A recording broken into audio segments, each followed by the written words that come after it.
बर्फ से ढकी हुई एक ख्वाबनाक दुनिया में, जहां आसमान से नरम नरम बर्फ गिरती रहती थी, एक 30 साला निहायत हुसैन परी रहती थी, जिसने नीले रंग का शानदार बाल गाउन फरोक पहन रखा था। इसके गले में चमकता हुआ नाजुक नेकलेस था और इसके लंबे खुले बालों में नीली रबन बंधी हुई थी, जो सर्द हवा में आहिस्ता आहिस्ता लहराती थी।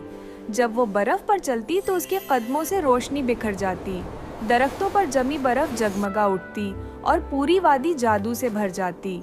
कभी वो जमे हुए झील के किनारे खड़ी होकर अपने अक्स में मुस्कुरा देती, कभी बर्फानी जंगल में चलते हुए अपने जादू से बर्फ के जर्रों को चमकते सितारों में बदल देती, और कभी बर्फानी महल की सीढ़ियों पर खड़े होकर खामोशी से आसमान को देखती, जहां हर बर्फ का जरा एक दुआ बनकर गिरता था।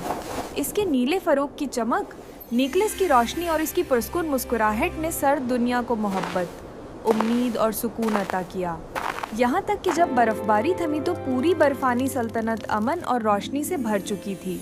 और वो परी इस जादुई दुनिया की मुहाफिज बनकर हमेशा के लिए इस कहानी का हिस्सा बन गई।